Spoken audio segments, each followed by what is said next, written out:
Good morning friends, Excel learning community में आप सभी का स्वागत है। फ्रेंड्स, इस वक्त हम लोग अपनी फ्रीक्वेंसी डिस्ट्रीब्यूशन और उसकी सीरीज़ के बारे में हैं, उसी के बारे में हम लोग चर्चा कर रहे हैं। तो मेरा ये चौथा वीडियो है इस पर्टिकुलर सीरीज़ में। 3 वीडियोस मैं ऑलरेडी आपके सामने रख चुका हूँ। ये मेरा फोर्थ वीडियो है फ्रीक्वेंसी और फ्रीक्वेंसी डिस्ट्रीब्यूशन सीरीज़ का। फ्रेंड्स, इससे पहले जो मैंने 3 वीडियोस आपके सामने रखे हैं वो हैं frequency distribution with categorical data using countif functions, quantitative frequency distribution for integers with countif functions, then quantitative frequency distribution for decimal cells data using countif functions. ये तीनों वीडियोस मैं ऑलरेडी अपलोड कर चुका हूँ यूट्यूब पे। आप चाहें तो उनको दो, अगर कोई प्रॉब्लम है तो आप मेरे को ज़रूर कांटेक्ट कीजिए, वरना आप उनको डाउनलोड करके आप अपनी प्रैक्टिस या एफिशिएंसी को इम्प्रूव कर सकते हैं। ये जो मेरा चौथा वीडियो है, it talks about the building class intervals and constructing frequency distributions. यानी कि इस पर्टिकुलर वीडियो में हम लोग जो क्लास इंटरवल्स अपने जो हम लोग बनाते हैं वो कैसे बनाते हैं उसके बारे में हम लोग डिटेल में प्रैक्टिस करेंगे। और मैं जो स्टेप्स हैं वो आपके सामने रखना चाहूँगा कि कैसे हम लोग क्लास इंटरवल्स इसमें बनाते हैं। वैसे तो पुरानी स्टैट्स की किसी भी बुक में आप चाहें तो ये आपको स्टेप्स मिल सकते हैं, लेकिन फिर भी आपके सामने मैं ये स्टेप्स रख रहा हूँ, क्योंकि जब तक हमें क्लास इंटरवल्स बनाना, मेरा अपना मानना है कि अगर आपको क्लास इंटरवल्स या फ्रीक्वेंसी डिस्ट्रीब्यूशन टेबल्स का जो कि बहुत इंपॉर्टेंट और बहुत ही इंटीग्रल कंपोनेंट है, अगर आप वो नहीं कर सकते हैं तो आप डाटा को मैनेज करके उसमें से जो फ्रीक्वेंसी और उसके बाद उसमें से आपको जो प्रेडिक्शंस और एनालिसिस करना है वो हमारा जो है थोड़ा वीक पड़ जाता है। तो इसीलिए मेरा ये मानना है कि हमें मैनुअली भी ये काम करना आना चाहिए। So this video talks about building class intervals and constructing frequency distribution. Friends, ये मेरा डाटा वही है जो मैं पहले 3 वीडियो की सीरीज़ में भी मैं आपको दिखा चुका हूँ कि जो एक्सेल फाइल में मैंने रखा था। ये हम लोगों ने एक एनर्जी ड्रिंक का सर्वे किया था यहाँ जयपुर में, मालवीय नगर में, और उसके 200 रेस्पोंडेंट्स का डाटा है। उसी डाटा से ही मैं एक एक पर्टिकुलर कैटेगरी को लूँगा और उसके बाद हम लोग उसका जो क्लास इंटरवल्स है और फ्रिक्वेंसी डिस्ट्रीब्यूशन है हम लोग उसमें यहाँ पर बनाएंगे। So suppose मैंने एज लिया, now from the data we just take age and try to build the frequency distribution table components, and this we will be doing through 3 simple steps. बहुत ही simple steps मैंने लिए हैं यहाँ पर. The step number 1 is that we will determine the number of classes using the guide. Then we will also determine the width of the classes, and the third step will be determining class limits. ये एक एक करके हम लोग step यहाँ discuss करेंगे और मैं आपको बताऊंगा कि हम लोग कैसे यहाँ पर अपने जो है फ्रीक्वेंसी डिस्ट्रीब्यूशन के जो कंपोनेंट्स हैं, स्पेसिफिकली क्लास इंटरवल और रेंज, हम लोग कैसे उसको फॉर्मुलेट करते हैं और उनका क्या रोल होता है फ्रीक्वेंसी डिस्ट्रीब्यूशन टेबल में। So these are the 3 steps मैंने यहाँ लिखे हुए हैं, और ये तीनों स्टेप्स मैं मैनुअली आपके सामने यहाँ कैलकुलेट करूँगा। तो step number 1 is that we will be determining the number of classes. उसके ये 3 एक्शंस हम लोग यहाँ परफॉर्म करेंगे। स्टेप नंबर 2 में ये 6 एक्शंस हैं जो कि हम लोग यहाँ परफॉर्म करेंगे। स्टेप नंबर 3 में there is only 1 single action. So these are the 3 steps which we are going to discuss one by one. So this is the guide which we'll be using in these 3 steps, and this gives us an idea also how to start with and then how to adjust the same as per our own data analysis objectives also. और ये बिल्कुल dynamic हमारा list, ये जो हमारा table बनेगा ये बिल्कुल डायनामिक बनेगा, ताकि अगर हमें कोई भी चेंज करना हो किसी भी कंपोनेंट में, किसी भी स्टेप में, किसी भी टाइम, तो हम लोगों का बाकी पूरा frequency distribution table accordingly adjust हो जाए। So now let us move towards the step number 1. Step number 1 is that we are going to determine the number of classes using this. Now in this class, ये मैंने 200 respondents का data लिया है। Obviously ये मुझे मालूम है कि मेरा 200 का है, लेकिन फिर भी मैं यहाँ पर जो मेरा n है मैं काउंट फंक्शन के थ्रू उसको यहाँ कैलकुलेट करूँगा। So let us use the count function which will give us the total data elements in the data set, which will be using the MS Excel count function. तो मैंने यहाँ पर equal to count किया, और ये देखिए यहाँ पर मैंने अपनी रेंज को सेलेक्ट किया कंट्रोल शिफ्ट डाउन एरो की से, और मेरी पूरी रेंज यहाँ सेलेक्ट हो गई। A2 से लेके 201 तक मैंने पेरेंथेसिस अप्लाई किया और मेरे को 200 का आंसर यहाँ पर मिल गया। Now the next challenge is to determine the number of classes, that is k, and the guide which we are going to use is that is 2 raised to the power k. K means the number of classes. अब मैं देखिए 200 का data set है और मेरे को अपनी classes निकालनी है, तो ऑब्वियसली मैं यहाँ पर क्या यूज़ करूँगा। देखिए मैंने यहाँ पर 2 raise to the power k लगाया है, और ये k से हम लोग कैसे कैलकुलेट करेंगे कि मेरी कितनी क्लासेस होनी चाहिए, आइए हम लोग उसके बारे में भी थोड़ा सा डिस्कस कर लेते हैं। So 2 raise to the power k and their end product should be greater than 200। अब मैं मैं 2 raise to the power k यहाँ पर जो मैं साइन यहाँ पर यूज़ कर रहा हूँ, इसको एक्सेल में हम लोग जैसे ही ले जाके फीड करेंगे तो वो मेरे को कितनी वैल्यू दे रहा है, मेरे को वैल्यू उतनी चाहिए जो कि ये 200 से ऊपर हो। अगर 200 से कम होगा ऑब्वियसली वो फिर मेरे को नंबर ऑफ़ क्लासेस के बारे में एक जो आइडिया मेरे को चाहिए वो नहीं मिल पाएगा। So let us identify this. Suppose मैंने यहाँ पर 2:k, यहाँ पर मैंने k को मैंने 2 रखा, तो 2 raise to the power k कितना, वो 2 × 2 = 4. So this gives us this 4 also, which certainly is not my criteria. So then 2 raised to the power 2 is 4 and it is certainly less than 200. So certainly this k does not meet the criteria. So let us now use this Excel sheet. यहाँ पर 2 रखा, 2 raised to the power d3 किया, and product मेरा 4 मेरा आया, जो कि ये मेरा ऑब्जेक्टिव नहीं है, because my objective is answer should be greater than 200. So we get response as 4 which is less than 200. Now in place of 2 let me put 4 in cell D3. 16 आया, certainly again it is also very less. So now let me increase, instead of 4 let me increase to 6. 6 किया तो again this criteria is not met because the end result it is giving is only 64. I need the end result greater than 200. Now let me increase to 9. 6 से मैं 9 के ऊपर लेके गया, 9 के ऊपर जैसे ही मैं ले जाके गया तो मुझे एंड रिजल्ट यहाँ पर मिला 212 which is much greater than 200. So now let me reduce this from 9 to 8. 8 के ऊपर ले जाके मैंने जैसे ही किया तो मेरे को एंड रिजल्ट मिला 256 विच is certainly greater then 256 and a number also which is manageable. क्योंकि अगर नंबर ऑफ क्लासेज मेरी 8 हैं तो 8 मतलब 200 अगर रेस्पॉन्डेंट्स है और कैटेगरीज में अगर 8 बना रहा हूँ उसमें, तो आई थिंक ये एक फेयरली मैनेजेबल कैटेगरी है जो कि मैं आराम से यहाँ कर सकता हूँ. तो 8, 9 या उससे भी अगर ज़्यादा हैं, 8, 9, 10 की कैटेगरीज़ में 200 की रेंज में मुझे मालूम है कि 8, 9, 10, 11 तक की अगर मेरी कैटेगरीज़ हैं तो मेरा जो डाटा है इजीली मैनेजेबल है और मेरे को एक अच्छा खासा उसमें से इन्फ्रेंस भी या कंक्लूजन भी मैं ड्रॉ कर सकता हूँ. Now if we put k = 7 then the end result is 128 which certainly allows me to settle down at 8 because 8 is a number which is greater than 200 and it is 256. So finally we settle down for 8. तो मेरा ये first step मेरा complete हुआ. Now I am moving towards step number 2. Now what is step number 2? Step number 2 is determine the width of the class. Friends ये बहुत ही important step है हमारा कि हमारी क्लास विड्थ कितनी होनी चाहिए. क्लास विड्थ निकालने के लिए हम लोग सबसे पहले क्या करेंगे, हम लोग मैक्सिमम और मिनिमम रेंज अपनी मैक्सिमम और मिनिमम वैल्यूज़ निकालेंगे अपनी रेंज की. उससे जो है मुझे अपना एक स्प्रेड मिल जाएगा, एक मेरे को टोटल गैप मिल जाएगा मैक्सिमम और मिनिमम में. तो उसमें मुझे मालूम पड़ जाएगा कि मेरी जो रेंज है वो कितनी है और उस रेंज के हिसाब से मैं अपनी विड्थ भी आराम से निकाल सकता हूँ. So this I will be calculating using the max and मिन फंक्शंस ऑफ द एक्सेल. तो मैंने यहाँ पर अपना मैक्स फंक्शन एक्सेल का यूज़ किया, again control shift down arrow की, और मैंने अपना डाटा सेलेक्ट किया A2 से लेके 201 parenthesis close and I get the maximum value is 65. In the same way, by applying the min function, I get my minimum value of the range also. So again here यहाँ पर मैंने वही किया equal to min function apply किया, control shift down arrow key, and then I get my minimum value of the range also which is 18. So now let us calculate the range also. मैं यहाँ पर range place करता हूँ. Range is very simple, it is D6 minus F6 that is 65 minus 18 which gives me 47. अब देखिए 47 मेरा range आया है. इट मीन्स मिनिमम और मैक्सिमम, यानी कि जो मेरे क्लास लिमिट मेरी बनेगी वो, अगर मैं अब देखिए एज है, एज में अगर मैं 5-5 का अगर मैं गैप लेके चलूँ कि 5-5 साल का, 15, 20, 25, 30, अगर मैं 15 से 20 का मैं अपना एक कैटेगरी बनाऊँ, फिर 20 से 25 की कैटेगरी, तो इस हिसाब से मतलब ये इसमें 47 मतलब मिनिमम और मैक्सिमम में 47 है. तो इसका मतलब ये 47 डिवाइडेड बाई 5 कितना हुआ, ये 9 पॉइंट समथिंग हुआ. तो इट मींस मेरी जो कैटेगरीज बनेंगी 9 तो कम से कम बननी ही चाहिए. 9 क्या बल्कि 9 से ज़्यादा ही बननी चाहिए. तो इसीलिए जो मैंने यहाँ पर ये आपको कैलकुलेट किया था कि k जो है मेरा 8 है, 8 तो मिनिमम मेरा होना ही चाहिए, लेकिन अगर उससे ज़्यादा भी है क्योंकि ये रेंज आ रहा है तो 8 में मुझे लग रहा है कि शायद मेरी ये रेंज ऑफ एजेस कंप्लीट नहीं होंगी, तो इसीलिए 9, 10, 11 भी मैं लेके जा सकता हूँ. So this we are going to discuss further.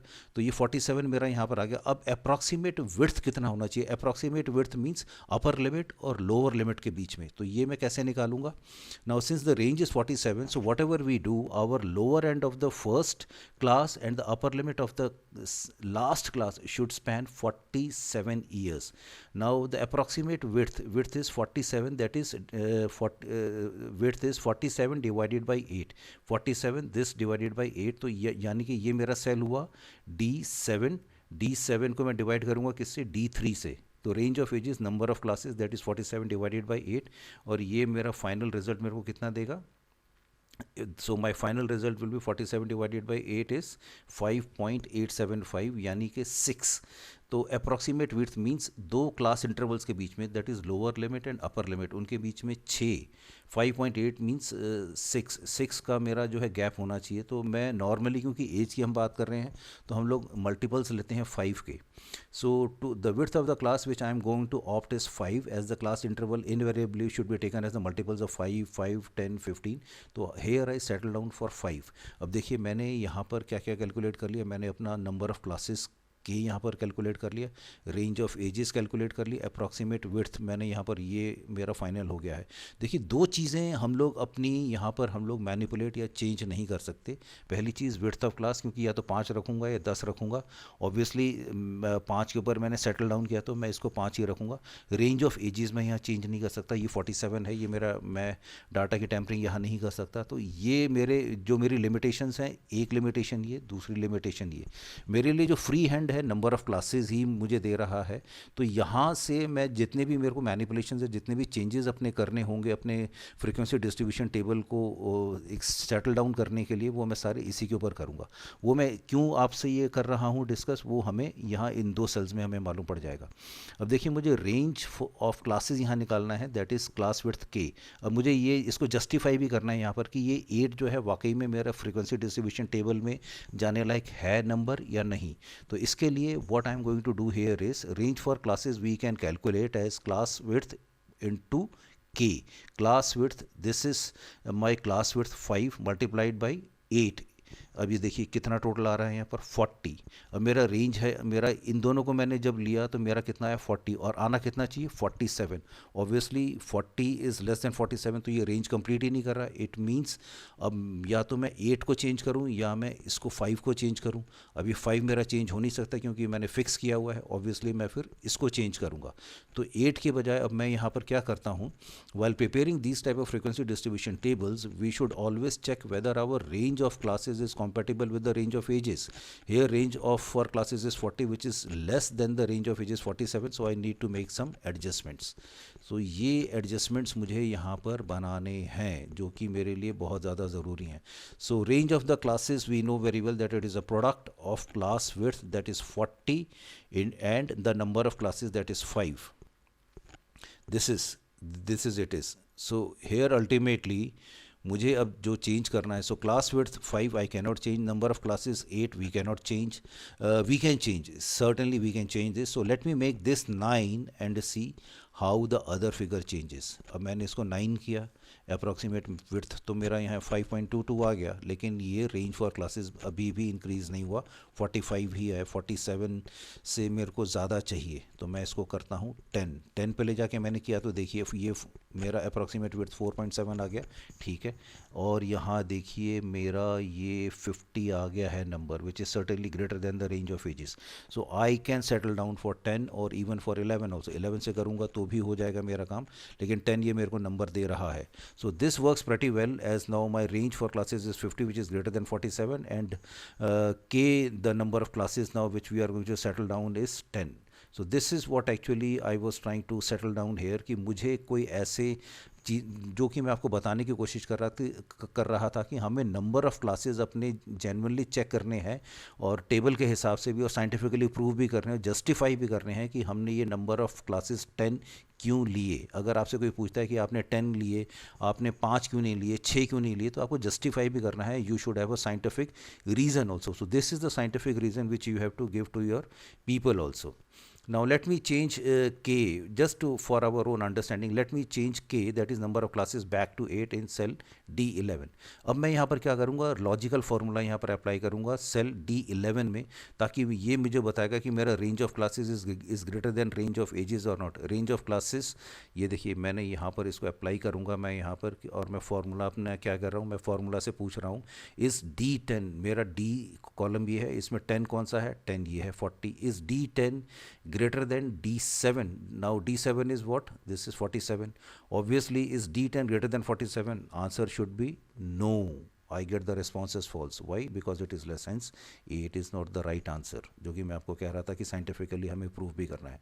Now let me try with 9. Again, the answer is false. If I put 10, it immediately changes this answer to true, that is yes, it is the right. So this is what I was trying to put in front of you, that we have to prove this also, we have to justify also कि क्या मेरा range of classes is greater than range of ages. ये हमारे लिए बहुत ज़्यादा ज़रूरी है इसको establish करना. This we have proved in this particular calculations also. So I guess this answer true. Now let us move to step number 3. Now step number 3 is very simple. Determine the class limits. That is, यहाँ से मैं lower limit और upper limit यहाँ पर करूँगा. तो सबसे पहले मैं lower limit लेके चलता हूँ, जो कि हमें आगे फ्रीक्वेंसी डिस्ट्रीब्यूशन में चाहिए. So lower limit of the first class, this we can easily, this is purely a judgemental one. Minimum value मेरी 18 है, तो 18 नॉर्मली हम लोग नहीं लेते हैं, because normally the frequency distribution table we take this in the multiples of 5. तो 5, 10, 15. अब आई थिंक 15 एक ऐसा फेयरली नंबर है जिससे कि मैं अपना फ्रीक्वेंसी डिस्ट्रीब्यूशन टेबल को बिल्ड करना शुरू कर सकता हूँ. So first here we will determine the lower limit of the first class, and it should be certainly this is 18. अब ये ऑब्वियसली 18 से ज़्यादा तो नंबर नहीं ले सकता मैं, तो मैंने 18 से कम वाला नंबर लिया और वो मेरा नंबर आया 15, 15. So logically and using my common sense, I will keep it as 15. Now this is purely a judgment. Now let us start building the frequency distribution table. Frequency distribution table जो है बहुत ही simple है. Now let me prepare this and let me show you this. इसमें देखिए अब मेरे को frequency distribution table, उसके बाद हम लोग चार्ट बनाएंगे.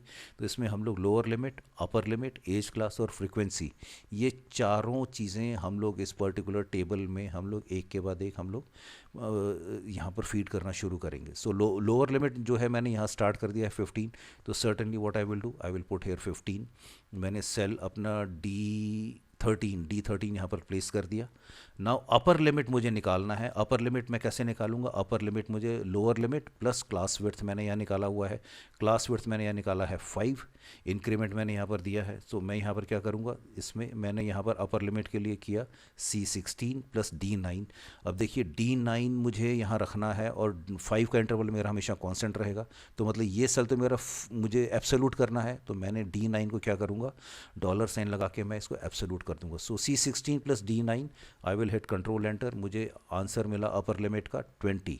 But is this the upper limit 20 is the right answer?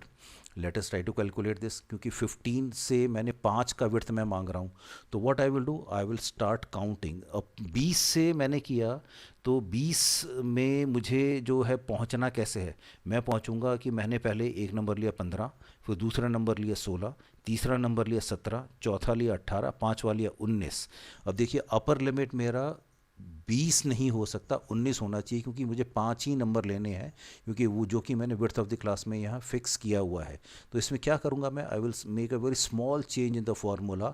I will subtract this by -1. So from the formula of the upper limit as shown in cell D16, I will subtract 1, which I have done here. So my lower limit of the first category is 15. Upper limit is 19. So finally my upper limit will be 19 and not 20. And now let me build the lower limit of the first class. अब lower limit of the first class कितना होना चाहिए, देखिए मेरा data है जो है यहाँ इंटीजर है. मैंने सिर्फ एज जो है ईयर्स में लिया है, मंथ्स में नहीं लिया.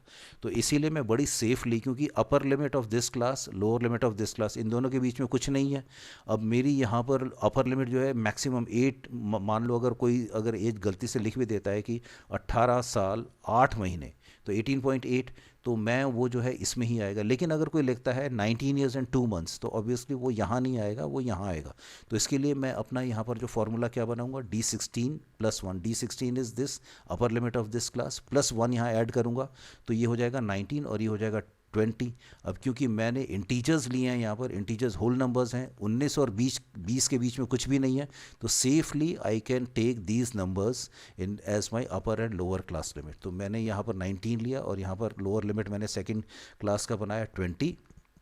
अपर लिमिट जो है मेरा सिंपल है, मेरा ऊपर वहाँ ऑलरेडी मैंने फार्मूले से बना चुका हूँ, तो इसको मैं ड्रैग करूँगा और यहाँ मेरा फार्मूला अपर लिमिट भी सेकंड क्लास का मेरा आ जाएगा। So upper limit of the second class is upper limit of the second class and the lower limit of the previous class is 90, so it means nothing can fall between 19 and 20।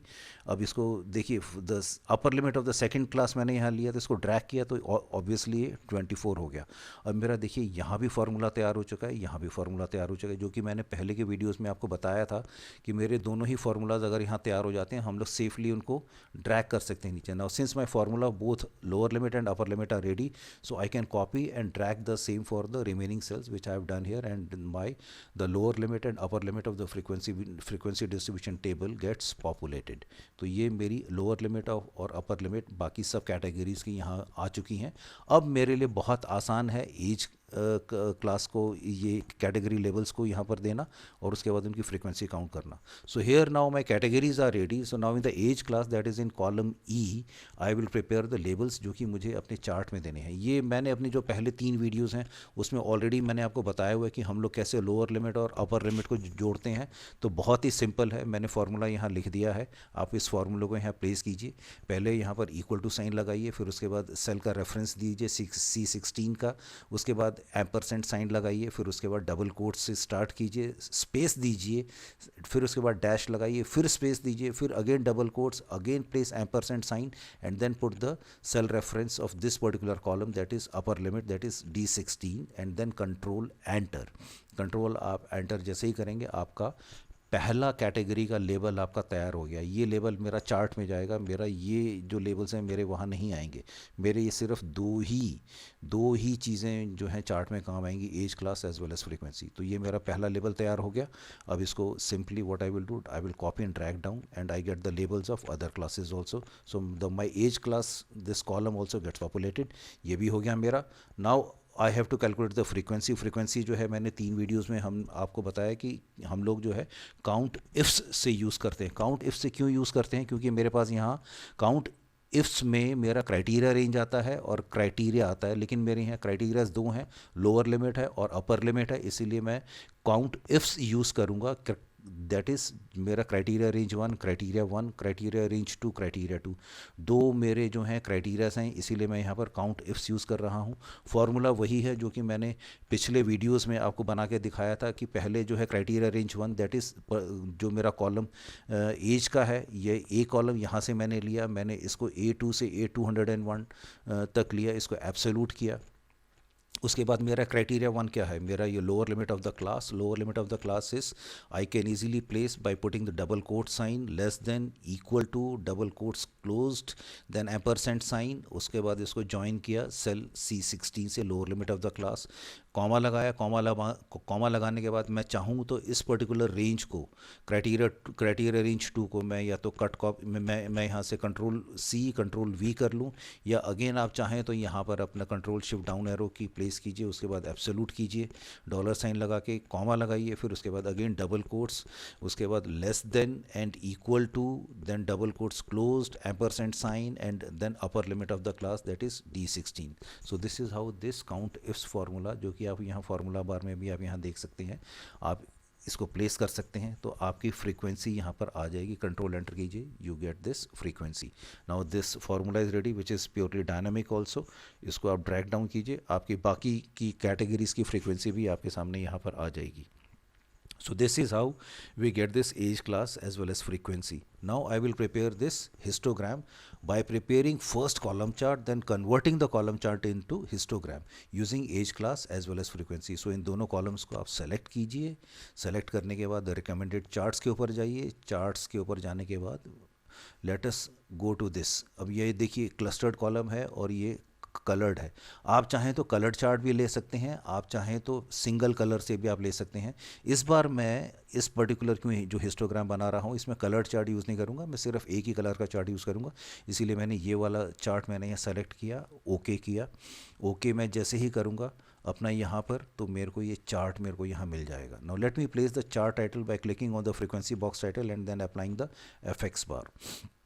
मैंने जैसे ही frequency की जैसे ही select किया, चारों corners इसके activate हुए। मैंने यहाँ पर इसके एफएक्स बार में मैंने टाइप किया number of transactions by age group, control enter करते ही number of transactions by age group ये यहाँ आया। ये इसको आपको थोड़ा सा फॉर्मेटिंग करना है, सिर्फ बोल्ड करना है, फॉन्ट साइज इंक्रीज करना है, and then you can get the clearly visible title also. तो ये मेरा टाइटल यहाँ पर तैयार हो गया। अब उसके बाद now click on any one column of the chart.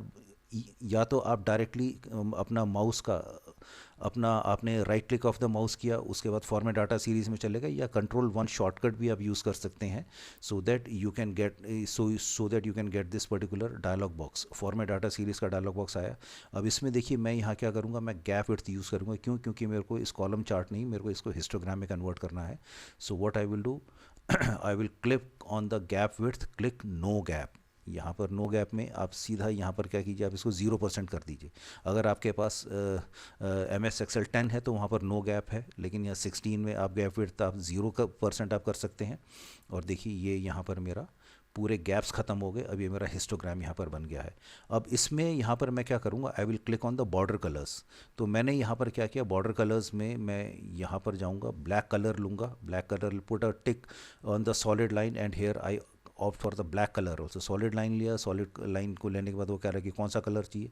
मैंने कहा मेरे को ब्लैक कलर दीजिए, ब्लैक कलर मैंने लिया। उसका फॉन्ट साइज़ मैंने 3.75 लिया, क्लोज किया, और देखिए मेरा यहाँ पर ये हिस्टोग्राम तैयार हो गया है, जो कि मेरे को अलग अलग कैटेगरीज शो कर रहा है।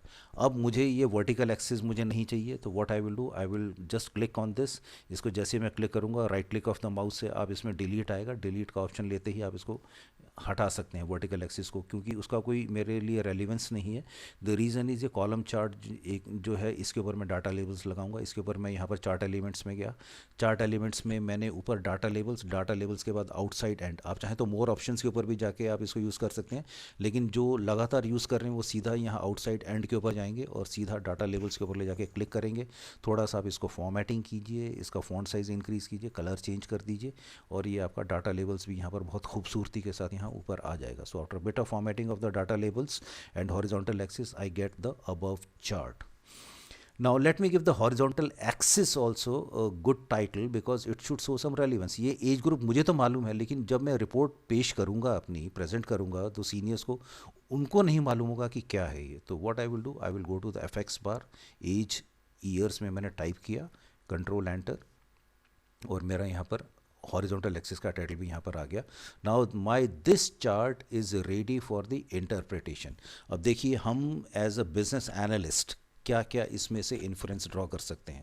पहली चीज़ ये कि ये मेरा एनर्जी ड्रिंक है, मैंने 200 रिस्पोंडेंट्स मैंने लिए थे यहाँ पर। अब ये जो मेरे एज कैटेगरीज हैं 20 से 24, 25 से 29, नाउ दीज टू कैटेगरीज यानी कि 20 साल से लेके 29 साल का जो मेरा जो ऑडियंस है वो मेरे लिए काफ़ी इम्पॉर्टेंट है और उनकी फ्रीक्वेंसी भी काफ़ी हाई है। तो इट मीन्स मैं अपना जो एनर्जी ड्रिंक मैं रखूं तो मैं ध्यान में तो रखूं मैं अपना youth audience, simultaneously I should always not keep away the aspirations of the elderly group also, जो कि अगर आप देखें तो 50 से लेके 64 तक की एज ग्रुप में अच्छी खासी फ्रीक्वेंसी है। यहाँ भी देखिए 50 से 54, फिर 55 से 59, फिर 60 से 64, 15, 17, 17। Now this is a fairly consistency in the frequency simultaneously in the 35 to 39 age group also. So it means by and large मेरे को ड्रिंक तो अपना यूथ को टारगेट करना है और साथ ही साथ यहाँ भी मेरे को इनको करना है। तो इसका मतलब ये है कि जो मेरा जो एनर्जी ड्रिंक है यूथ के लिए मैं क्या क्या चीज़ें कर सकता हूँ। मैं अपना फ्लेवर अच्छा कर सकता हूँ, उनके पैक्स बड़े छोटे ये भी मैं रख सकता हूँ। अपना जो मेरे जो ब्रांड एम्बेसडर्स होंगे वो भी मेरे यूथ होंगे जो कि रिजुविनेटेड होंगे। और अगर मेरा ब्रांड एम्बेसडर यूथ है, देखिए हम लोग जो हैं हम we as a human being normally हमारी जो साइकोलॉजी है क्या है, हमारी साइकोलॉजी ये है कि we always try to feel young younger. अब देखिए ये जो एज ग्रुप के लोग हैं ना, ये शायद एनर्जी ड्रिंक इसीलिए लेते होंगे क्योंकि वो इनकी तरह दिखना चाहते हैं।